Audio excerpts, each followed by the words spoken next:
This week, Walter versus Devlin at Over the Top. We talk Reed Wrestling and the countdown to WrestleMania is on.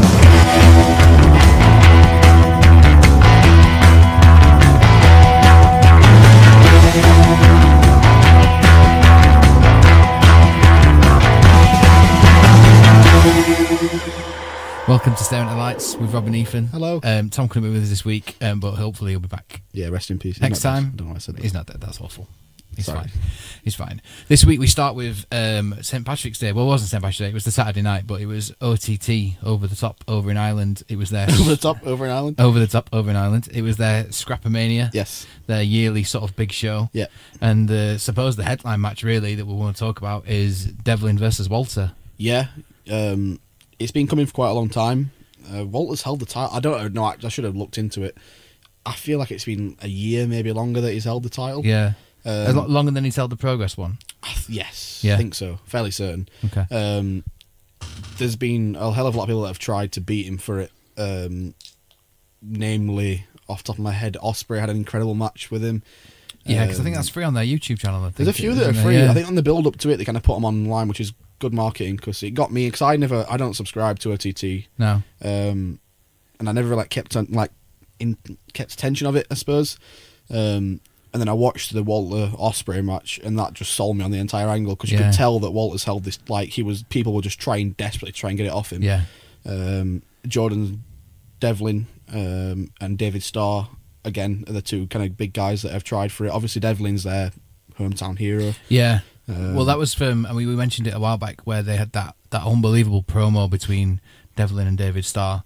Yes. That was just we were tweeting each other, texting each other, we're like, these are either really sold on it or they're just great actors. Yeah, and it was, between them, they'd been trying to, again, beat Walter, and they'd been teaming up, and they had a few tag matches where they were in the same tag team, and they'd been, happy, good friends, and then it kind of all went Pete Tong.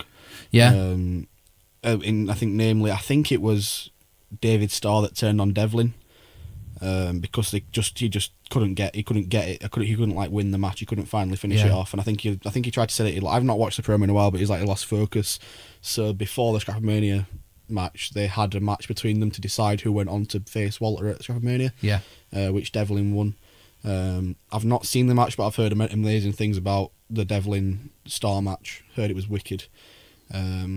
Obviously, yeah, Devlin won, and then I guess you kind of see it coming that it's fairly obvious that Devlin's hometown hero, finally get the win at Mania. St. Patrick's Day weekend. Yeah. We know that Walter's probably going to be tying up some of his independent stuff now. He's more in the WWE NXT UK scene, so probably was coming, but it looked like it was a great match. It looked good. I don't think it's on. It might be on the demand now. It wasn't for a while, I don't think. Well, we've seen the sort of most sort of famous side of it. It's probably that Twitter video that you sent me where it was. Yeah, somebody recorded the finish of the match where he hits the. I think he must hit the pile driver, because that's his finisher, the package pile driver, and gets the pin. And I mean, the video is distorted, so it makes it sound like it may have been a lot louder than it actually was. But the reaction is incredible. Yeah. The entire crowd just popped like hell. It's crazy because the camera's really shaky, because they obviously were just recording it as just jumped up, and it's like when you watch these fans who do these sort of football blogs, and it's like I saw one, there's a lad who's follows Sheffield United, and he filmed when we scored against Leeds. Right. We obviously were both Sheffield United fans. Yes, and the crowd were it's just arms and limbs everywhere. It was literally like that. It was just arms everywhere, and it's shaking, and you couldn't see what's happening in the ring. But then whoever's filming it somehow manages to get just at the right time Devlin doing the sort of Rocky Balboa. Yeah, he does the Rocky 3 when Rocky finally beats Clubber Lang. I don't really get Rocky 3 because he demolished everybody in the entire league of boxing. Yeah, doesn't have a league, does it? But you know rankings, what I mean. isn't it? Rankings. Yeah. Just kills everybody, and then just doesn't, for some reason, this one man that's been ruining everybody just doesn't take him seriously in any way, shape or form. Gets the shit kicked out of him, and then he finally comes back as if it's some major revelation. But yeah, when he beats Clubber Lang, he jumps into the air and then lands on his legs and his knees and falls into the Nakamura pose almost. Yeah. And Devlin, you can find it on Twitter. Devlin recreated. I think it must have been intentional, because it's literally exactly the same. It's perfect. It's move perfect. Perfectly done.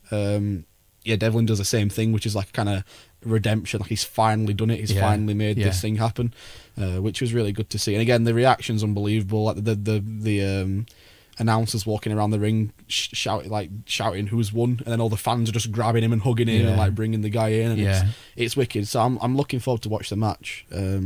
OTT, I think, have been doing some incredible stuff.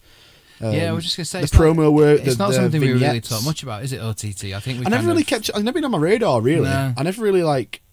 I'm for me personally. I'm like English indies and a few American ones that I follow religiously, but never really looked at OTT. I don't know. It's been around for quite a while. Yeah. But yeah, I mean, I don't know who was on their production team, but whoever it is doing an unbelievable job. Like because obviously, I thought it was interesting.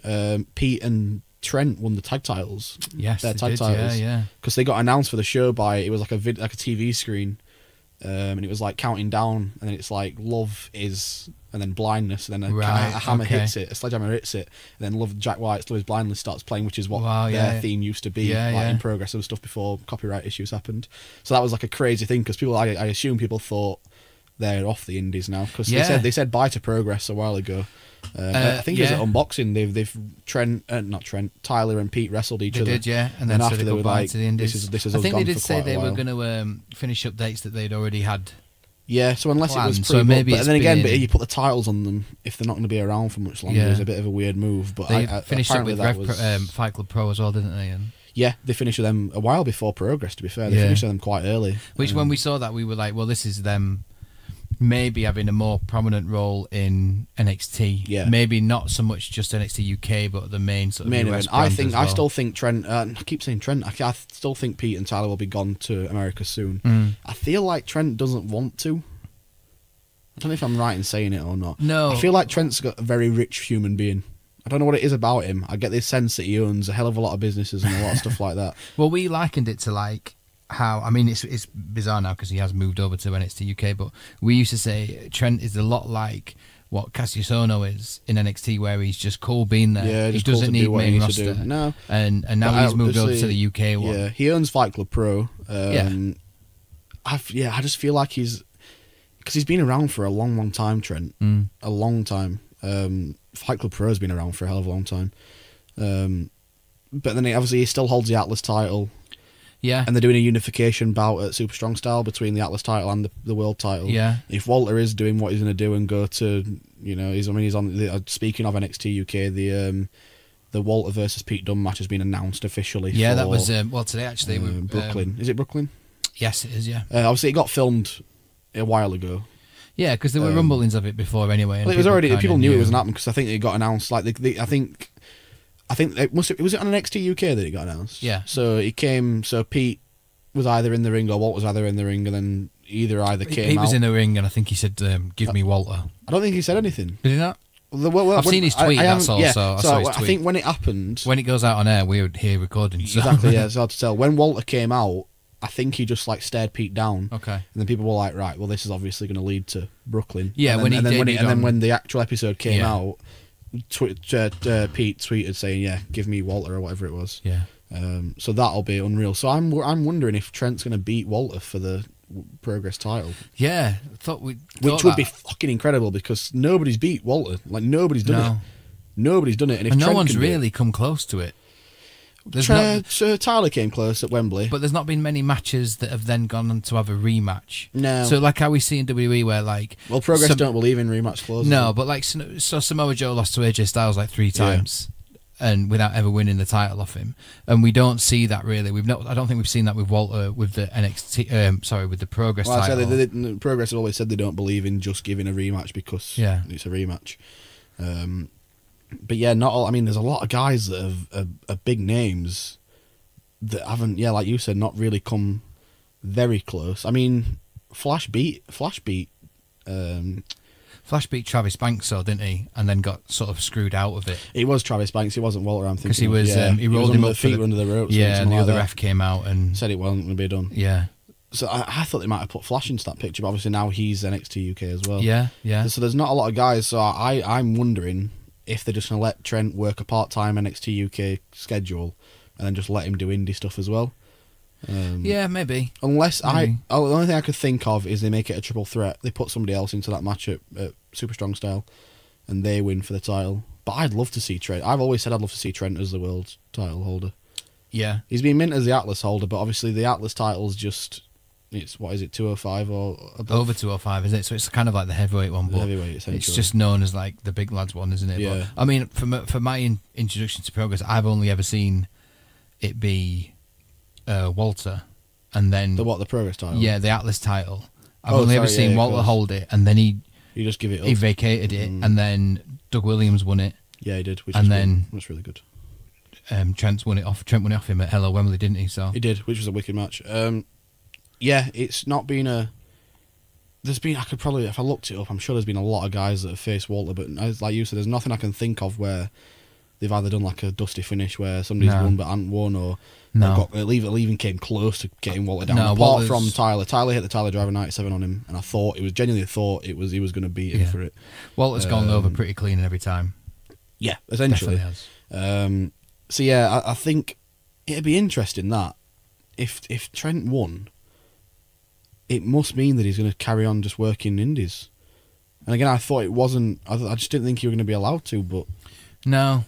So that's why I'm wondering: are they going to put some third man into that match and let him win it? I don't know. Well, it's strange with because obviously Devlin is signed to NXT, and he had that match with Finn Balor at Takeover, the Blackpool one, and there's the Nottingham promotion called WrestleGate who had Devlin in their sort of main event match for quite some time. It was like literally the first show, wasn't it? The first show main event, and he got pulled. And then he had to get pulled. And we thought, well, that's just WWE coming in and saying we don't need you. And then it turned out he was at the Royal Rumble Access kind of weekend. Yeah, that's why he got took. So it was quite a surprise that they still let Devlin kind of go over to Ireland and do OTT and now be their champion as well. Yeah, it is weird when you think about it. It is a bit strange. I don't think I really understand what the rules are for it.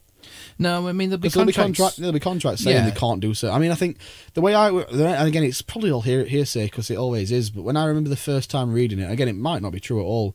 They were saying they won't be allowed to wrestle on things that have got an on-demand, like a well-known on-demand service. Yeah, was the first kind of like rumours, and then they'll be allowed to wrestle for indies, but if they've got an on-demand presence, then they won't be allowed to wrestle for them. It might be then, because I also remember something. But the OTT and Progress have got on-demand services that are really but popular. One of the other things was they're not allowed to wrestle people who aren't affiliated with WWE. So obviously Walter and Jordan Devlin can do that. Because that's because I remember Will Ospreay tweeting something out saying, "Well, who can I wrestle now?" Yeah, because there's not a lot of people left. Because there's not a lot of people left.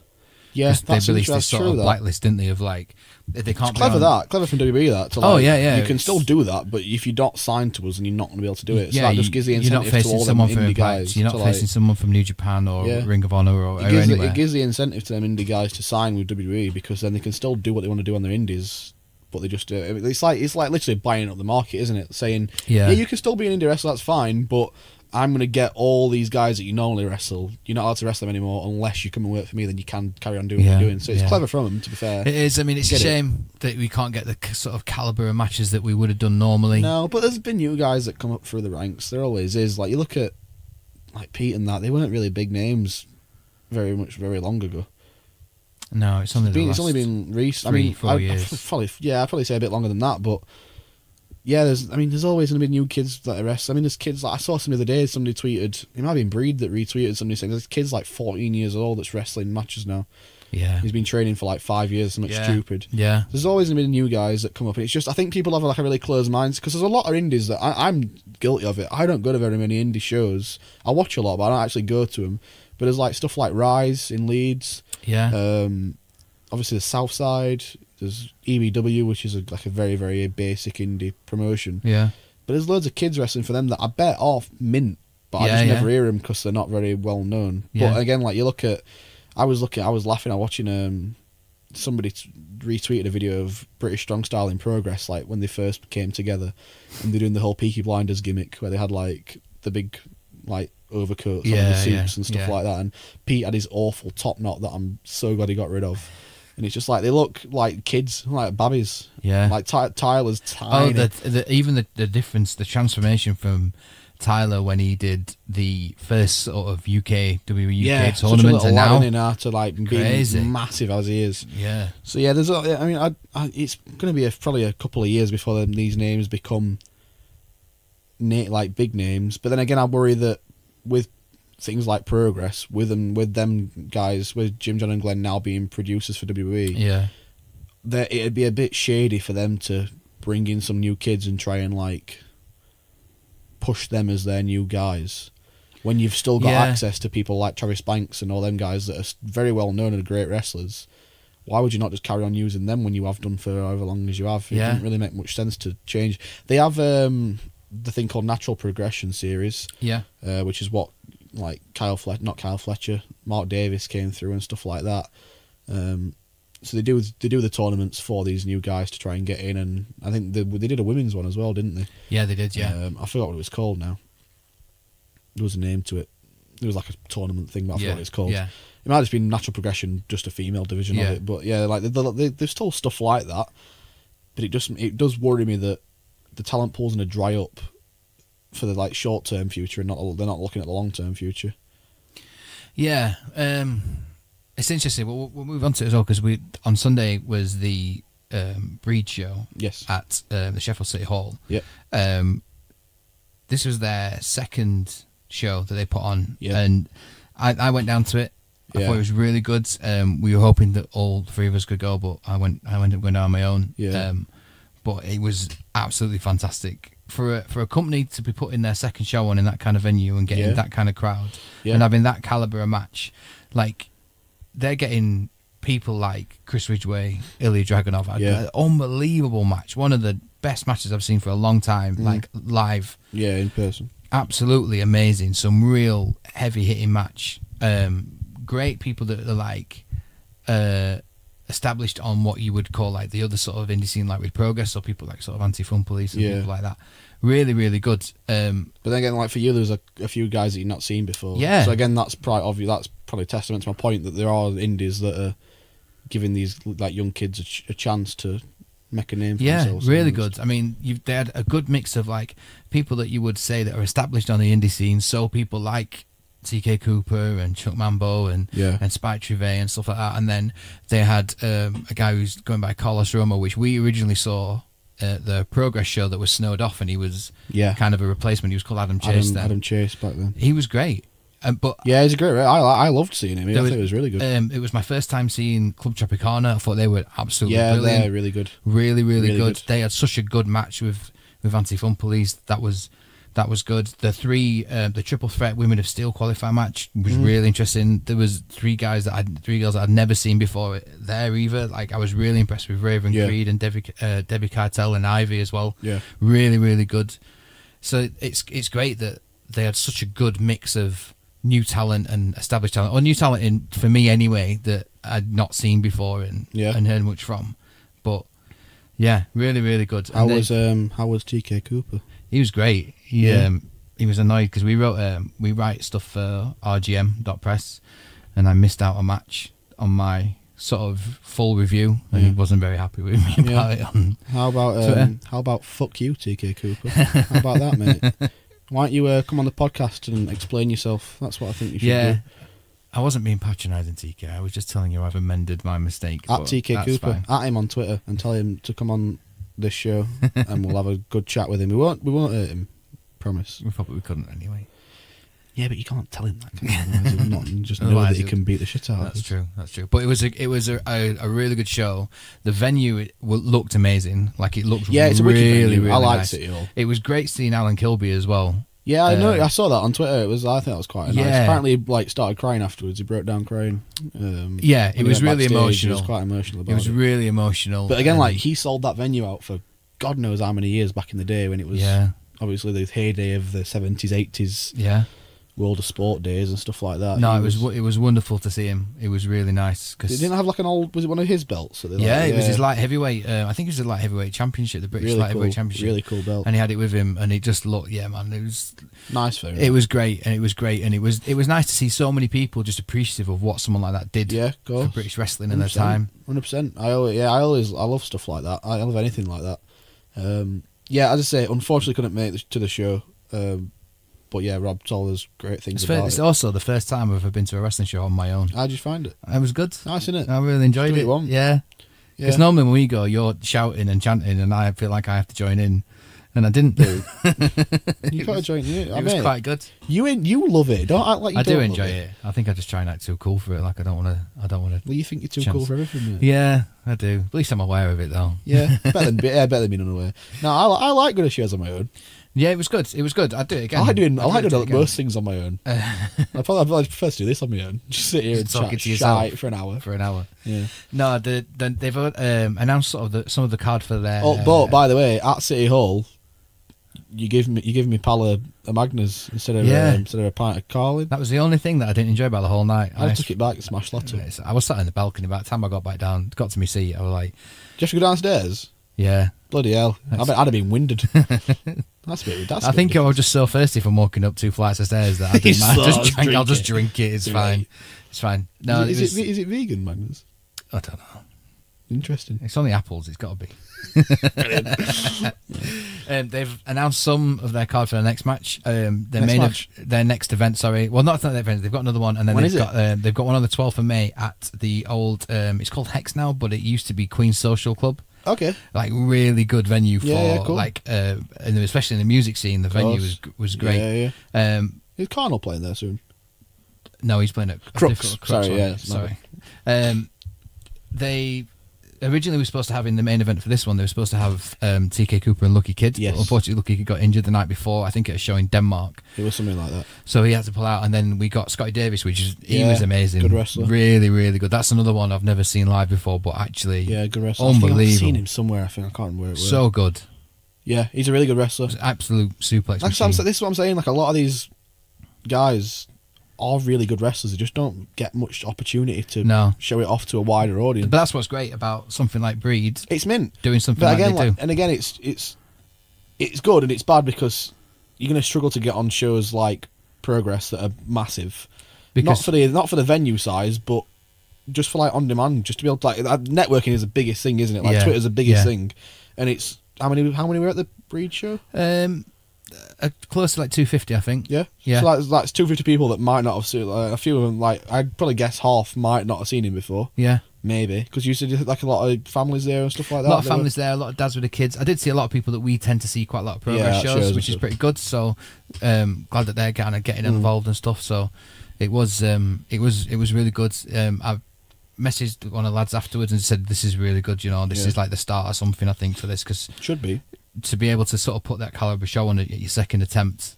And have the caliber of talent that you did. Yeah, it's really impressive. I hope they can keep it going. It's Well, if their next show is anything to go by, I keep saying next show. They've got one in between. It's one that they advertised on the 12th of May. The one at the Hex or Queen Social Club. When's the one before that? I think it's in the next few weeks. I think it might be the City Hall again. City Hall again? Yeah, I've not checked, so I'm sorry if I've got this wrong. But I definitely know the one on 12th of May is at Queen Social Club. Lucky Kid's getting his sort of title shot now for his match again, but because obviously TK and the other Escape the Mid-Card guys in Chuck Mambo and Spike kind of interfere a little bit and help him with his win. A bit of diddling. He's now got Lucky Kid's now got Aussie Opening with him. Aussie Open with him. With him in their match. So, nice. That'd be good. Yeah, I genuinely was like, oh, man, that's a really big draw. Yeah, because they're genuinely great. Those two. It's a big signing to get. Yeah. Yeah, 100%. It's they're doing it well. The booking the shows very cleverly. Oh yeah, is that a word? Yeah. So I know it's a footballer, but I don't know if it's an actual word. I suppose it makes total business sense, but to book one big event, like big draw match that people want to see, and then build a card around it. Yeah. With young kids that you might not have ever seen before. They've also got the other show. Sorry, is actually at I think it's at Walkabout, and they're kind of doing it like it's the Colossal Tussle one, so it's a bit like a WrestleMania party, I think. Oh, okay. And what a ring inside Walkabout? I think so. Yeah, and they've got. It's big enough though, isn't it? Yeah, because they've got Ridgeway is having a match, I think, with Scotty Davis there actually. Oh, really? So that'll be really good. Yeah. But their online stuff they're doing is great, like the way that they're marketing it. And some of the shows that they're putting on, I think this is one that's like you kind of help book it. Oh, really? So you kind of help decide what kind of happens That's and what matches happen. So, yeah, really, stuff really, like that. I love really stuff good. like that. Yeah, really good. Yeah, And great for like the Sheffield scene, really. Yeah, it's been missing something like this, I think. Yeah. I hope it does pick up and take off, because what is it now? Like, obviously, back in the day, you had Monkeys and... Musically, we did, yeah. You had the Dead World Leaders. We had a massive music scene. But it was massive, but it was like intimate and small at the same time. Well, it was massive, but it was like ours. It was it was our own thing. It was our thing. Where we went to see them. Well, I didn't, because I wasn't. I weren't old enough to get into venues, but it was massive. Like you say, it was massive, but it was ours, and I think that's something that we can tap into. It's been missing for a long time, hasn't it, in Sheffield? So There's nothing really like it. If you're wrestling's niche, like I totally get that wrestling's niche, but if you can open, I guess music's niche, really. Like, people aren't. I mean, I bet there's a lot of people that weren't into like your indie music and your rap music that probably got involved in a lot of them shows because it was just the big thing to be involved in. It's had a hype at the time. Yeah. So if it can get big enough to where like lads and kids that aren't interested in wrestling at all want to go along because it's just the big thing to do in Sheffield, then that's what it's all about. Well, that's the thing. If they can build a scene like that, that's getting a promotion like they are, getting talent, getting more talent that comes from Sheffield, getting more, like we started doing this podcast because it was just we thought, let's do it, just talk about wrestling, why not? And initially, like, it still is for us. For us, it's still like getting together, the three of us, if we can, one night a week, and we just talk about wrestling and just happen to like hit record, you know what I mean, on the Mac and put it out, and if people want to listen to it, that's great. But to build a scene like that, I think it's we can all help, we can all get involved in it. I think it's definitely opportunities. I think I think a really long way of, like, that's what I'm trying to say. What? We should just all get involved and really help push it and think, well, why not? Why would you not? Why we could all succeed? I hate the mentality that somebody's got to succeed and put everybody else down. There can only be one person that does it. Why not just everybody just get involved together? There's no reason why we can't all make it something. It's probably take a lot of work, and it's a lot of probably much more clever people than I am to think of good ideas to do it. But if I can help and get involved in any little way to say that I've helped and contributed to it, then why would you not? Yeah, exactly. Like I said, I mean, we started this podcast when did we start? September last year. Yeah. I feel like we were one of the first. I don't want to say that because it sounds really like big-headed. That we were like the first people in Sheffield to. I think it was there probably were others, but we weren't aware of them. We weren't aware of them at least, and we sort of started. There's the Royal Grumble. We're pals with one of the Royal Grumble guys, Dan. Right. You know Dan. One of Pad's and Liam's mates. Yes. Yeah. So he does a Royal Grumble, which is they've been doing that for years. I think. Yeah. They've been doing it for a lot longer than we have. But there's not many. I feel like that it's becoming it's weird, isn't it? Almost like when we started this, we didn't start it to try and make anything of it. No. But it seems like there's a we're just scene, open to it now more. We're more aware of it. There's a scene around Sheffield that seems to be getting bigger and bigger. Yeah. And I think Breed's probably at the centre of that, which is nice. Yeah, definitely. There's loads of other Sheffield podcasts as well that we've recently sort of become aware of that were like, this is great. Everyone help each other. Not even just wrestling podcasts. Like, I've started noticing like a fair few. Yeah. Like the Blake United one. I never even knew that were a thing until it's amazing. the week. I love it. Amazing. Yeah. What's the guy? Runs it called? Ben. Yeah. I just from following accounts, like obviously like recommendations come up and you realise that it's quite massive amount of people that are doing stuff in Sheffield. Yeah, it's a massive obviously talent. You've got and maybe the podcast thing is like the next level. I feel like everybody in the Nan's got a podcast, but it doesn't mean to say you can't do it still. No. Obviously we've got pals Jake and James who are running I forgot what it's called. Do the franchise, that's the word. I can't remember the word. I do the something, but I can't remember what it was. The last word was. Yeah, look up if you're like into films. If you're into Harry Potter right now, or I mean not right now. I don't know why you'd be into Harry Potter after it's finished, however many years ago.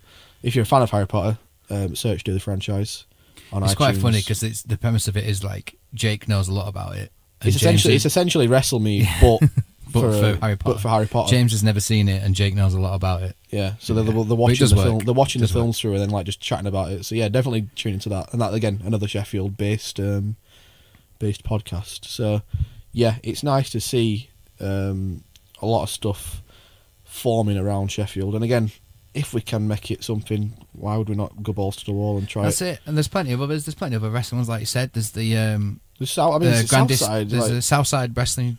Oh, do you mean podcast? Podcast wise, well, there's the greatest of oh man, what's it called? It's just completely gone out my head. You have to tell me, mate. Grandest Stage. Sorry, where they talk about WrestleManias. Okay. And then there's High Spots and Chair Shots as well. Who didn't they try and call us out as well? No, they just point out that I can't spell, which is fine. I can't. You tell me that all the time. The amount of things I tweet. I'm allowed to tell you that. Well, it's all right. I don't mind. All right. It's been sorted. You're lucky that Rob's fine with it. That's fine. But yeah, that's such a great event. I really hope we do well and keep going. Yeah, more power to them. Fingers crossed they manage to keep it going, because if they can, and again, I mean, we love the guys, but I'm not. I mean, they're obviously aware of it, and we're aware of it, that it's very, very expensive to run a wrestling promotion.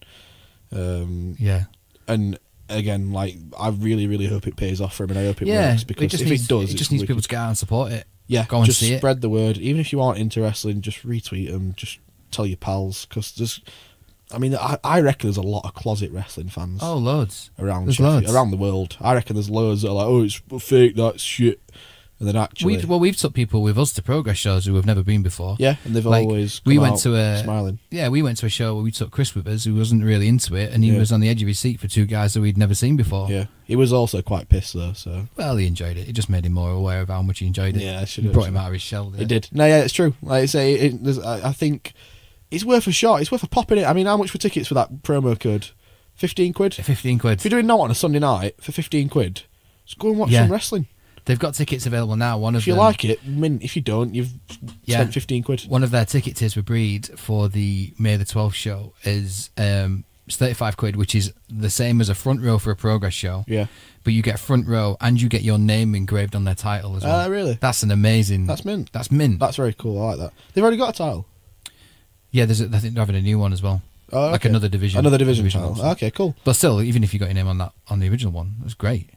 Yeah. Like, what a thing to have. Yeah. Absolutely. For that price. Like, yeah, cheap as chips, isn't it? Amazing. Yeah, definitely. Yeah, check out Breed. Like, check out all of just Sheffield. Just promote Sheffield, man. We love Sheffield. It's a shithole, but it's our shithole. It's not a shithole, it's amazing. It's not a shithole. Well, the area we're in is not great, but...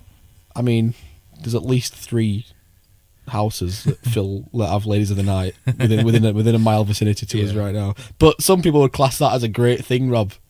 Some people would absolutely love that. Some people would die to be in that situation. That'd put house prices up. That would. It could put house prices up.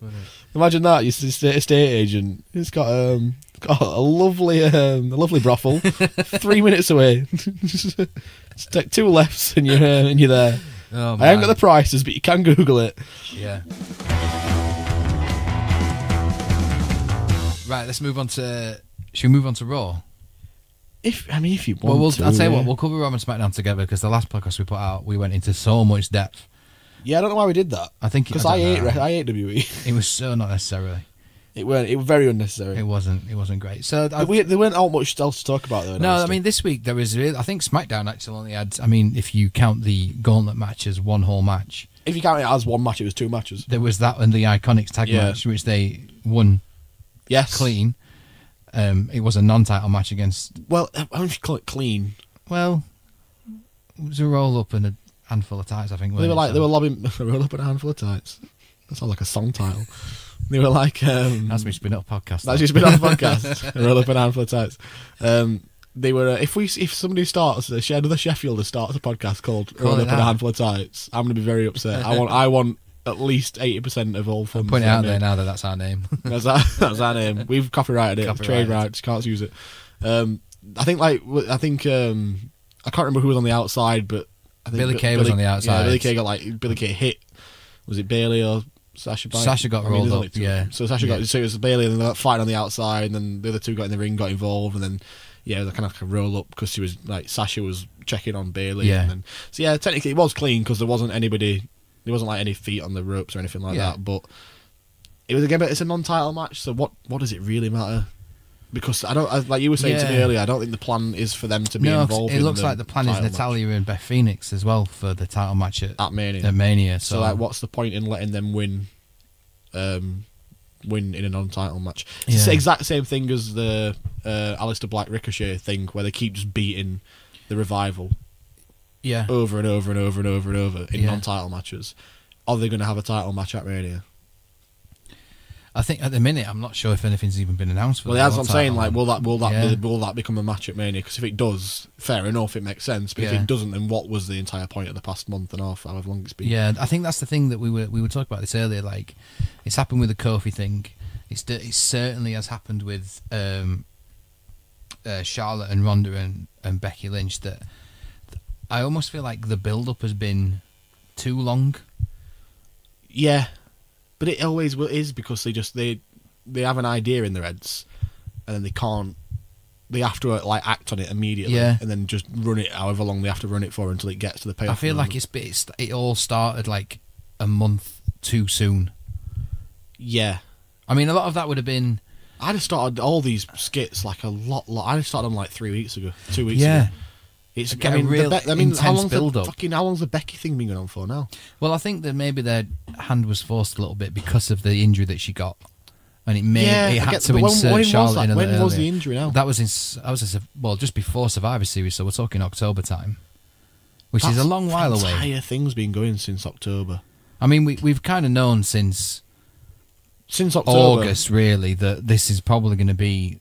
The main event is probably going to be Ronda. Well, it was always rumored, wasn't it, that a female main event would be the case. Yeah, and it's looking like it's still going to be that. I can't see. Maybe Kofi holding the title close the show. Well, maybe I doubt it. I highly doubt it. And that's the other thing as well. We've seen this kind of really over-egged it a little bit with this Kofi thing. Oh, definitely. Definitely. Like, just keeps going and going and going. It never stops. Have a week off, like... I know it sounds like I'm telling him to do something, but, like, there's nothing wrong with taking that programme or that feud off TV for, like, a week and just forgetting about it for a week. There doesn't have to be a match every single week that involves Kofi Kingston beating up 5 guys.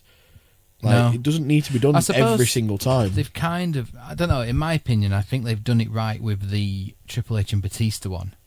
Because again, 1 week is not on, the other week they That's the right on. way to do it, because you don't forget about it, but then when he comes back, you're like, oh shit, yeah, that's a thing, that's gonna happen soon. Whereas this, it's like, I get it, I know it's gonna happen, I know it's coming, I know what the plan is. Yeah, I'm not an idiot. I know what's going on. I guess if you're there live, it's probably a different feeling because you're getting to see Kofi beat all these guys, and a big pop, and it's a crowd feel good moment. But when you start at home. And you've been watching the same thing happen. Because let's be honest, how many times has Kofi done these gauntlet things now? He did one to get in the title picture against Daniel Bryan. Yeah, then they did one for the like what number they sort of came out, or who got to come out last? Come out last in the Elimination Chamber. They done another one last night for him to get into Mania. Which he did, and then they just sort of moved the goalposts again and changed it. So it's like, how many times do you need to do that same thing? I get that he's a good wrestler, and I get that he can wrestle for a long amount of time, and I get that he can beat all these guys. But if there's no payoff to any of it, then what is the point? He lost at Elimination Chamber. He lost at... I mean, he wasn't even in the match at Fastlane. No. He lost again last night because Vince McMahon brought Daniel Bryan out after he'd beat however many guys it were. What are we standing to gain from this? What are we learning from it? Is that Kofi Kingston is like an almost guy. Like, he gets there, and then just at the last hurdle he falls. Which we didn't need all of these. We didn't need that gauntlet match yesterday to tell us that. No, because we already know it. We knew that anyway. We already knew it, and the crowd is so behind him as an underdog that we don't. Rover at the minute. Yeah, we don't need that. No. Yeah, it doesn't make much sense to me. I get it. I like it. I love Kofi. I think it's great, and I think it's going to be a good Mania match.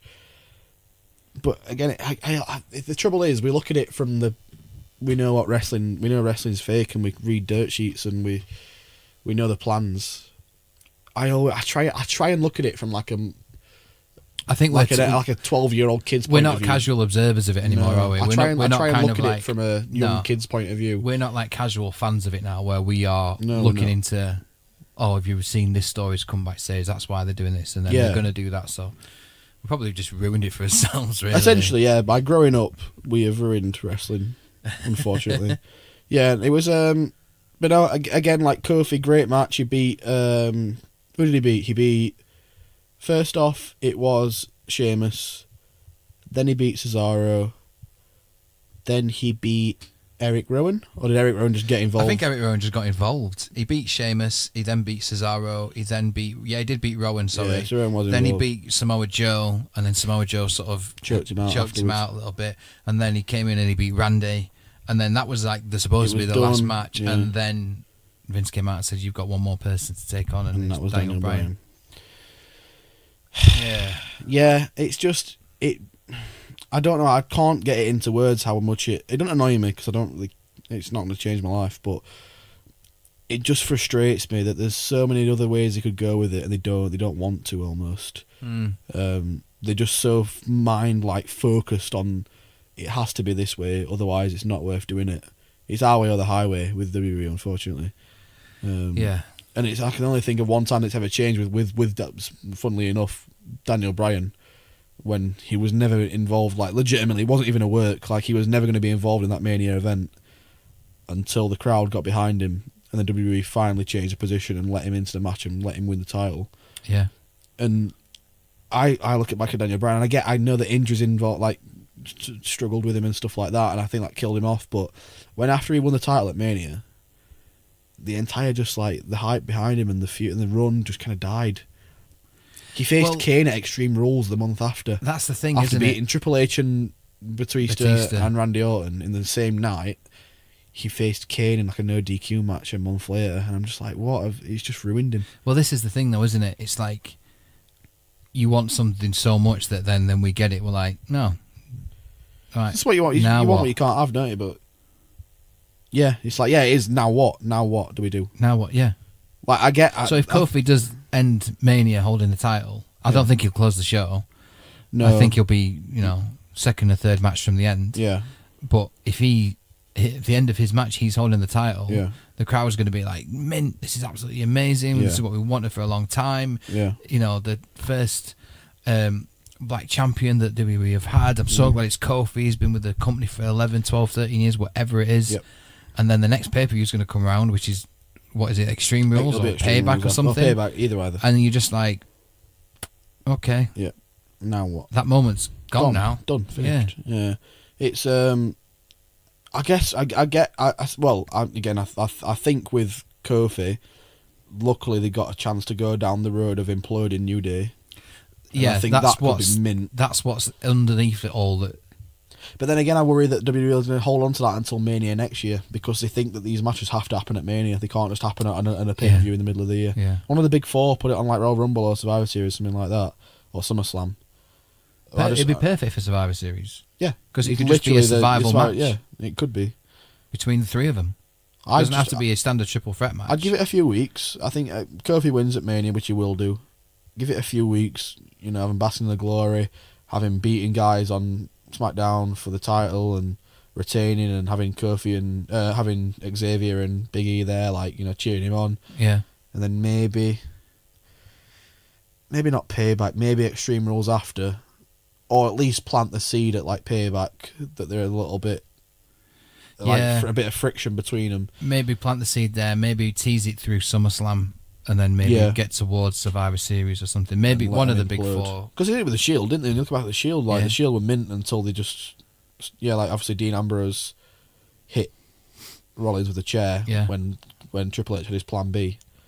That was a long time ago. It was a long time ago. I was thinking about that the other day. I can't believe how long it's been. Like 2014, maybe a bit after 2015. A bit after that, I think. 2015. I reckon around 2015, which is ridiculous when you think back to it. This is and because. But again, I think the thing is with that one, I didn't see that one coming. No, I really didn't at all. It seems like such a long time ago, but because like WWE is non-stop. Yeah, true. It feels like it's yonks ago. There's no. I know I use the term sport in such a loose word, but can you imagine the Premier League season finishing on the 1st of May, and then on the 2nd of May the second season starts? Yeah. Do you know what I mean? Pretty ridiculous. It's crazy. Like the idea that Roman Reigns said, where there should be a season. I like that idea. I agree, because it might hype you up for it to start. It gives you to just chill out for a bit, doesn't it, and get. It's like TV. It literally is TV. It's literally like a soap opera, and I get that he said has been going for 80 years every fucking day, just pure shite churning out. But there's the odd there's like Game of Thrones, Breaking Bad. they all go away for a little bit. Like Tom said, it gets you it gets you like wanting it. It gets you wanting more of it. But like Tom said, then that leaves a window open for competition that might. No, there's nothing. They're not going to try and take over. No, but that might leave competition for someone to come in and then really make a point, and that might, if they feel like they will lose. That's not a bad thing, though. No, it's great, but if they feel like they're going to lose subscribers or watchers or fans or whatever it is because they're taking time off, it's the old sort of workaholic thing, isn't it? I can't take a day off because someone might come and be better than me. Yeah, it is that, and I get that, but I just think. You've got again. It's all so short term. You've got to look at the long term. Yeah, you've got to look at the long term of that. But other places do it. New Japan do it well. New Japan do booking where they've probably got an idea of how the payoff is a year, 2 years down the line. But the thing is, in New Japan is they use a lot of their talent. They don't have just talent signed that they never use. Yeah, like maybe not an off season. Maybe just like have two rosters, your main guys and your mid card guys, and do your. And let's be honest, they don't use half the mid card to lower card anyway. So just have it where a season of the main guys, and then your off season. It's like I don't watch it myself, but there's Walking Dead, and then there's Fear the Walking Dead. Right. Okay. I don't watch it. So Walking Dead is obviously the main show. It's about zombies and all that shit. And then you can tell we don't watch it. Yeah, I don't really. I mean, I've watched like the first couple of seasons, and I got bored because I was like, it's just. There's only so far you can go with like people eating people. And also, if a world gets infested by zombies, surely it's like a plague spreading. It's like doubling 2 and like it's 4, then it's 8, then it's 16, then it's millions. Surely you're just going to get overridden by zombies. Anyway, that's not the point that I was making. I don't like Walking Dead. They have The Walking Dead, and then I'm fairly certain they might now run at the same time because they got popular, but I'm fairly certain when The Walking Dead season finished, they had something called Fear the Walking Dead, and that was another TV show that was about the start of the outbreak. Okay. Like the first, like a prequel to it. Because The Walking Dead starts where the main character Rick is a policeman. And you know a lot about it, so you don't like it. I've seen the first season. I've seen the first couple of seasons. The guy's called Rick, and he's like the main character, and they go to a job, and there's a girl that's like, I think it's like a car crash happens where he gets hit and he gets knocked out and put in a coma. Okay. And then he wakes up at some point during the apocalypse where these zombies have like become a thing. He like leaves the hospital and he's like doesn't know where he is, and he goes out and there's like a girl like with no legs like crawling along and she's a zombie. Okay. So no, it's like it never ever shows you how or why it started. So but that's what the Fear the Walking Dead is like before it. Yeah. So that's like the perfect example of where it's still the same show, it's still the same premise, it's still the same idea. It's just using different guys that aren't as famous and popular as the other guys. So they can A, film the next season, and B, get you ready for it and wanting more. There's such a depth of talent in there in WWE that's so big that why not do something like that? Like I read something today that apparently Vince is really considering having 17 matches at WrestleMania. Yeah, which is just ridiculous. It's too much. Because he wants to give everyone he can an opportunity, so morale's high. Well, but there's so many other ways to do that. Like we said earlier. Get morale high by not going, right, you and you're a tag team now. Yeah, how would that make you happy? I mean, I said, if I was Vince, I'd be like, do you want to have a match at WrestleMania? Yeah. If you do, shut up and do it. Otherwise, you're not having a with him and you're having a tag team, and this is the payout for you're literally going to get a lot of money for this. It's the grandest stage of them all. Don't complain. Which I get that because you can't complain at getting put onto the Mania. And they always say the WrestleMania paydays like you always get a lot more for WrestleMania. Yeah. So, yeah, I'd get that. But if I'm some jobber, and I know you're getting paid, it's money for all rope, innit? Literally. Yeah. Like, you just travel the world, you sit in catering, you get fed, like, you get hotels, and what do you do? Literally nothing. Yeah. Literally nothing at all, and you get paid for it. So, people always go, oh, you can't complain because you're getting paid for no.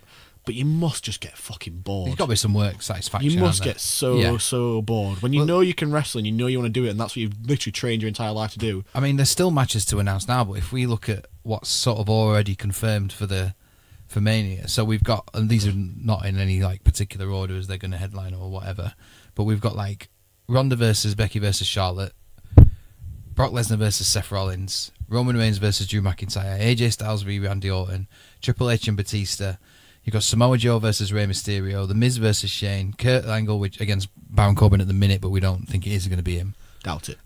You've got Buddy Murphy against Tony Nese. You've got the Andre the Giant Battle Royal. You've got Daniel Bryan against maybe Kofi Kingston. You've got Asuka's probably going to have a championship match against... I should hope so. Against potentially Mandy Rose and Sonya Deville. Yeah. You've got probably Finn Balor and Bobby Lashley going to have another IC match. Yeah. You've then got the Revival are going to need a tag team match for the Raw title. Yep. And then you've got Usos versus the Hardys, and we think maybe a 4-corner tag team match because the Bar and the Bar and stuff like that. Shinsuke and Rusev in there as well. Like, you don't need to add much more to that. That's a great card. Yeah. It's a really, really, really strong card. Yeah. Like, there's some wicked matches on there that I'm really excited to see, which is not often that I say that for WWE. No. And Mania is always different. I think, honestly, they could give me shit on a shovel for Mania, and I'd be all about it. Yeah. Because it's just Mania, innit? Like, you can't not love it. Yeah. And I think what you look forward to is whatever kind of happens at Mania, because the Raw and SmackDown after Mania are so good. Always mint. That it's a great weekend. And now obviously we've got NXT as well that's in there. And obviously you got TakeOver. Like, the entire, that's what, Saturday, Sunday, Monday, Tuesday, are 4 days of just sheer brilliance. Yeah. And you just can't dislike it. So I think they could put 17 matches on that card, and I probably won't pay attention for a few of them. A few of them will be on my phone. I'll go to the toilet. I'll eat something. Yeah. And then I'll tune it. I'll like properly focus for the ones that I want to watch. Yeah. So yeah, how long is it going to be? 17 matches. Well, the last one started at 10 or 11. Yeah, UK time it started at 10 and it went off at 5 in the morning. So that's 7 hours. 7 hours of wrestling, which is a crazy amount of time. Because I sat sort of through it all last year and watched it, and I got to like 5 in the morning. And I'm like, I am knackered. Yeah, it takes it out, absolutely doesn't it? Like, exhausted. you wouldn't think sitting in a chair and watching, just watching something, you wouldn't think it'd take you out of you. Yeah, but it does, and I can't imagine how it must feel to be there. Yeah, when you're just sat in your chair for 7 hours. It's a long show, and it's the same. And it's not just that, because you're there. Probably you got to queue up 40 early. minutes. Yeah, they normally do like a access thing outside, like so you got it sort of like tailgate party almost. So you got that, and then you get in, and you got to wait for it to start. And you have to go to the toilet a few times. Probably have to get something to eat. 7 hours, and we are eating. It's a bit rough. There's bits where you'll be there if you're watching it live, and there's nothing actually happening because there's some video package going out. Yeah, half the show is video packages and stuff like that. Yeah, so it's like and it always happens every single year. It happens, especially recently. It didn't used to be as long as it is now, like it is now. But recently, the main event of Mania is just like the crowd's just dead because they've been sat there, burnt out, totally burnt out for 7 hours, just sat. Like I can't wrap my head around why they think it's a good idea for the overall product of it, because you want fans going mental, out the seats, going crazy. Yeah, you're not going to get that after 7 hours. Well, I suppose you're just not going to get it. It depends how they. I suppose you're hyped up because you're there and it's Mania and like it's mint and buzzing. Your adrenaline, for being in such a big crowd, and where it is this year as well at the MetLife, that's a massive stadium. Yeah. So it's going to feel great because of where you are. Of course it is, and it's like when you go to like we've done it a few times, and it's always been. I mean, it's the results have always hurt us and made me want to cry. But when you go to like Wembley for playoffs, when you get on a coach at 8 AM, 9 AM, and then you get there, and I've done it every single time in like 70th minute, I'm just sat and I'm just dead. I just want to go home. Yeah, I'm just so tired. Last time I did that, we were there for the weekend.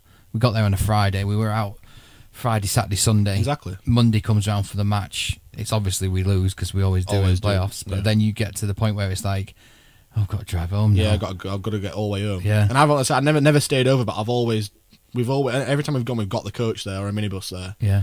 And it's just like all you can think of is I've got to drive home now. And it's just like you don't want to do it. Yes, I suppose with Mania it's where they place the matches. That's the biggest thing, isn't it? Will help. They're not obviously going to put all of these big title matches. Of course not. No. Daniel Bryan's title match is not going to be up there with the Universal one. When they're all pretty much title matches. Yeah, every title. Really, every single title's on the line, and you've got there's only so much you can spread it out by, isn't there? Yeah. Like I think they should have intermissions. I know it's hard when you're live. I know it's hard when it's a live thing. I get that. Well, it is, but with TV tapings for like things like Raw and SmackDown, the crowd is just there for the atmosphere of getting the matches through. Yeah, it's all there for TV. Of course. As in, like they'll introduce someone and then they cut to a video package and they might go to an advert break and then they come back and then they play the music again and they're in the ring and that person just has to stand around for 10 minutes. I've been there. It's weird when you do it. I went to Raw in Manchester, and it's such a weird experience to sit like through it. Yeah, it's really weird because if you watch, I almost forgot how a Raw show looks to watch at home, because when they came out, like, I don't know who it was that came out to the ring. It might have been New Day, and it was only they're still heel, like they did their old shtick and then got in the ring. Yeah, and then the music just carried on playing for like 5 minutes. Yeah, and then it was like the Tron wasn't showing anything because obviously it was an ad break on TV. Yeah, and then the Tron comes back on with the camera on them guys, and it's like not focused. It's just getting ready to shoot. Yeah, and then the music gets turned back up again, and then it's like as if nothing ever happened. Yeah, as if it just was. That's where it left off. Yeah. When you're there, you're like, what are we doing here? Like, why are we just sat here? I didn't realize before. It makes total sense when they show the replays after a match is finished. They show them in the arena as well. Yeah. So I think New Day won, and they got out of the ring and like stumbled away, and then the Tron came on, and all three of them just turned around and just watched the Tron, just like watched the replay, and then as it got towards the end of the match where the finish was, they kind of just stood watching it, and then they all like got their arms around each other and like looked all tired again, and, like looked towards the camera, and then the camera cut to them and they were like acting again almost. I was like, it's really really weird to show it like that. But again, but that's what Mania is going to be like. It's going to be like it's for TV. Yeah, it's purely for people that are watching at home. Yeah, and I think it should be the other way around. I think it should be the people that are there because they've paid to be there. They've paid to. Yeah, some of them have flown across the world. I know, obviously, like it's different because with a football match you've got half time, but it should be about the action and the crowd. Yeah, and you just as a watcher on the TV, you're like is just trying to get a good view of it almost. It's what it should be. And again, like I know we go to shows that are taped, whether it's Defiant or Progress or Breed. There's always an intermission, and I get it's partly to sell merch and stuff because they're all indie wrestlers and they got to make the money. But it gives you a chance to go to the toilet, get another pint, have a chat, go outside for a bit, get some fresh air. Rejig yourself, just almost get freshen up. Yeah, just to like get yourself ready for the next half. Whereas if you're like at a Raw, SmackDown, any pay-per-view, you've just got no choice but to just endure it. Like you have to go in there knowing that you're going to be sat there for maybe 4 hours minimum. Like with Raw, they taped Main Event before, and like they taped 205 Live at SmackDown. Yeah, like you just have to sit and endure the entire thing, and I think that's such a it's just bad for the people that are there that have paid to be there. I think. Yeah, does it take away from the experience of seeing it all? Yeah, live in person. Looking back at the Brock Roman match where they just absolutely shit on it. Yeah, I think it was because they were just exhausted. They're just knackered. Yeah, like when you get cranky, you get cranky, don't you? When you're tired, you just hate everything when you're tired. It's like you've been sat there for that long, and you're just like, I don't care about this anymore. No, I just think it'd be such a better atmosphere if it was the other way around. And it's got to be something you care about as well. Like that's why Daniel Bryan's Mania moment was so good, because people they booked that show perfectly. I thought they put obviously Triple H Bryan first. That was the first match, right? Yeah. Yes. So obviously Bryan wins. Yeah. That gives you in the back of your mind, you're sat there going, I'm going to see Daniel Bryan in the main event. Like it's everything we've been working for the past year and a half. Yeah. It's going to pay off in 3 hours' time. Yeah. So you're buzzing because you just would be waiting for it to happen, waiting for it to happen. Whereas if you just bring on like somebody like if you go into a Mania show and know in 7 hours' time you're going to get to see Brock and Roman Reigns have a match that you don't want to see anyway, it's like in your head you're building up to want to hate it almost. You're building up to not want to see it. I suppose that's why they get such big returns and things like that. So like the one that was in Florida. Yeah. Florida? Yeah, it was in Miami, wasn't it? Yeah. The which one? With the Hardy Boys came back. Ooh. I want to say Miami, but I don't think it was. I can't remember. I don't remember where it was. I know it was the camping stadium, I think it's called. I don't remember where it was. I couldn't tell you. I don't know. But that is designed to, get the crowd back up again. As long as they have them moments where you're revitalising it. And again, when you announce it was the same matches, with actually when Seth Rollins did his cash in to win to win the title. You've got to have something like that because that was decided off your feet that was decided there. Yeah, and part of that must have been like, this crowd's awful. Let's get the crowd going again, and let's do it now because now's a great time to must have been get you back out there. But again, like I'm saying, if the whole point comes back to, if you're going to book 17 matches that are announced before the show starts, you've got no surprises, you've got no like surprise returns, you've got nothing. There's no money in the bank right now, so nobody's going to cash in. No. There's just nothing. If you announce 17 matches before that show starts, you're going in knowing exactly what's going to happen for 7 hours. And I don't think it should be like that. I think you should be sat on the edge of your seat thinking, what could I see happen at this point? I think the only surprise that we might have, and this is long shot just because of a few rumours that are sort of circulating today, is that we know that we pretty much know Baron Corbin's probably not going to be the one who faces Kurt Angle. I would very much doubt his final match is going to be against Baron Corbin. A lot of people are starting to think it might be Undertaker. And that's one of the things that's fueled that is that someone took a photo of a WrestleMania production truck yesterday, right? And on the side of it is Undertaker's on the side of it, right? Quite a prominent place as well. Yeah. Now, normally, if they're not having that kind of match, he's not going to be on there if he's not advertised for it or if he's not on it. I saw something that Cultaholic reports. But don't announce that. Don't announce it. No. Like, have Baron Corbin get injured or get beat up backstage. Like, have Taker, like, just camera angle shit. You can't tell who's done it. Have somebody hit, like, Baron Corbin and knock him out. Yeah. And then, like, Kurt Angle's in the ring and you just silence, just waiting for some music to happen. And all the lights go out and the gong hits. Yeah, it needs to be someone comes out and says he can't carry on. Oh my god, this is incredible! Like Taker's here. Even don't have to be Taker. Even if it's like John Cena or something. Yeah. Just as long as it's a surprise. Yeah. It gets people excited for it. Yeah. That's what it's going to be. Because like for us sat at home, it's alright because like I know we don't watch it together normally, but we just text each other. You've got each other to like riff off. Yeah. And just get you through it. If you go, if you go to Mania, you're probably going to go with some pals. But if you go to Mania on your own, you just sat there for 7 hours with nobody to talk to. Nobody to really talk to it about, and you're just waiting until it's done. Yeah. It's just like, what's the point? Yeah, true. That's the way I look at it anyway. Yeah. No, you're right. You're right. But having said that, it's Mania. I can't wait for it. Oh, as always, I'm well excited. Yeah, we kind of like sound a little bit despondent normally, don't we, about WWE, but when Mania's on, it's like, actually... We're despondent about most things in life, though. Yeah, we are. But Mania's the one. Mania's the one we're looking forward to. You can't not be buzzing for it. You can follow us on Twitter at the Lights Pod. Aye. Staring at the Lights on Instagram. Aye. We write stuff for rgm.press. Aye. Go support your local shows. Support your local shows. Support your local wrestlers, promotions, and podcasts. Absolutely. Absolutely. We'll see you next time. Nice one. Take care.